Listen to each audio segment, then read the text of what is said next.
नमस्ते बच्चों, आज हम पढ़ेंगे अपनी पुस्तक का पाठ बाल लीला, जिसे गोस्वामी तुलसीदास जी ने लिखा है। और अयोध्या नगरी के राजकुमारों राम, भरत, लक्ष्मण, शत्रुघ्न, इन सब की बाल लीलाओं का इन्होंने सजीव चित्रण किया है। सजीव मतलब ऐसा चित्रण या ऐसा लिखना जिससे वो सारी चीज़ें हम कल्पना करने लगे। तुलसीदास जी कहते हैं कि राजा दशरथ बालक राम को गोद में लेकर और उनकी सुंदर छवि को देखकर भाव विभोर हो जाते हैं, मतलब मंत्रमुग्ध हो जाते हैं। अवधेश के राजकुमारों की हंसी और अचखेलियां देखकर उनकी माताएं कौशल्या, केकई और सुमित्रा वो भी मंत्रमुग्ध हो जाती हैं। तुलसीदास जी की प्रार्थना है कि भगवान ऐसी कृपा करें कि मोहनी रूप वाले बाल स्वरूप में जो श्री राम जी की छवि उनके मन मंदिर में है, वो सदा सदा के लिए उनके मन मंदिर में ही बस जाए।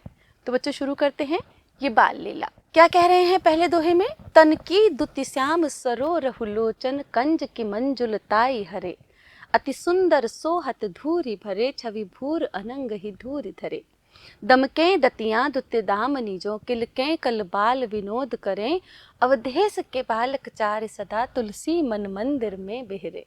तन की दुति श्याम मतलब उनके जो शरीर की चमक है वो कैसी है? श्याम है, सांवली सी है, नीले से रंग की है।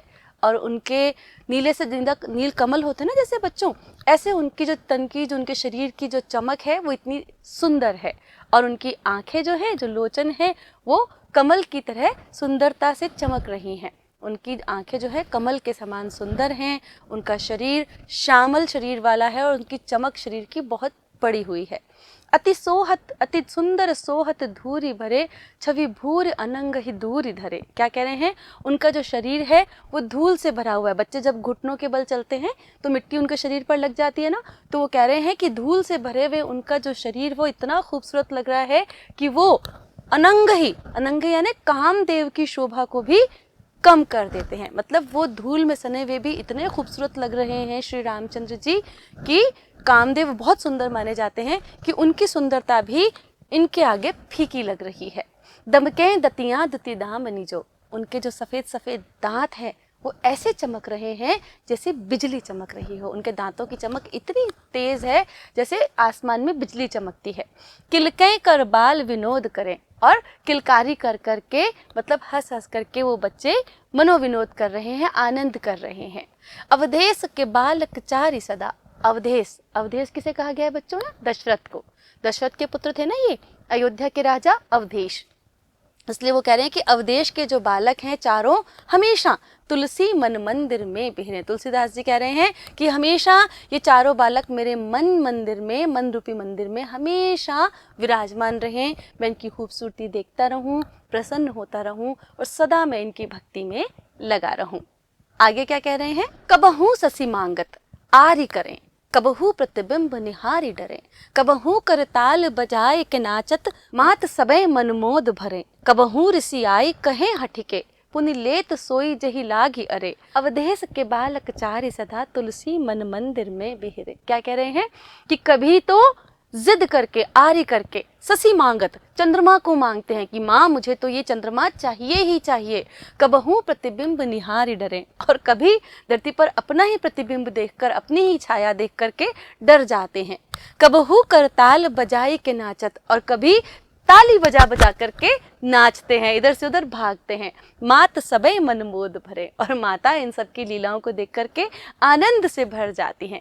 कबहू ऋषि आई कहे हठिके, और कभी क्या कहते हैं? कभी हट करके रूठ जाते हैं। पुनलेत सोई जह लागी अरे, और फिर से वापस चीज़ों को उठा लेते हैं। कभी जिद करते हैं, कभी रूठते हैं, कभी मनाते हैं। इस तरीके से अवधेश के जो चारों बालक हैं ये तुलसी के मन मंदिर में सदा विहार करते रहें, सदा बसे रहें, और तुलसी इनकी भक्ति में सदा लगा रहे।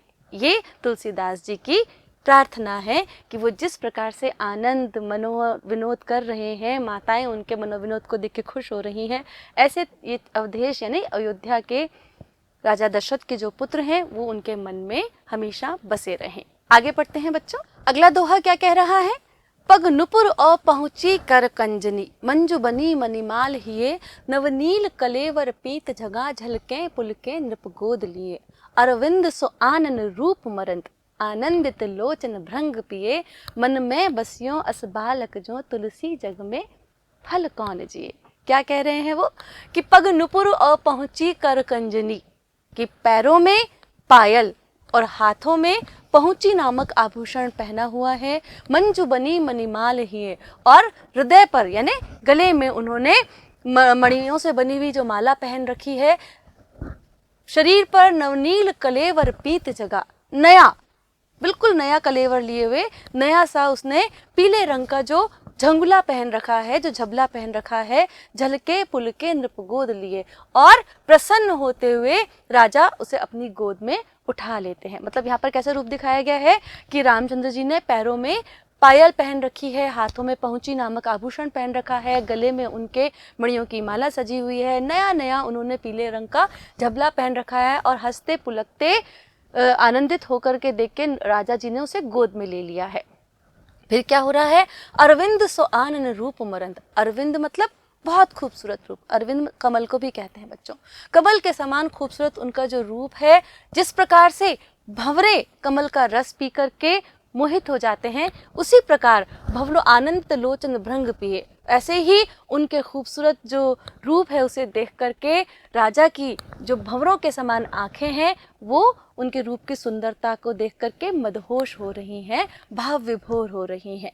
मतलब यहाँ पर बच्चों राजा जी की आंखों को भंवरों के समान बताया गया है, और जो श्री रामचंद्र जी हैं उनके रूप को कमल के समान बताया गया। जिस प्रकार कमल का रस लेकर के भंवरे आनंद विभोर हो जाते हैं, उनका रस ले लेते हैं, उस प्रकार राजा जी की जो आंखें हैं, दशरथ की जो आंखें हैं, वो भंवरों के समान भाव विभोर हो रही हैं अपने पुत्र के इतने सुंदर रूप को देख करके।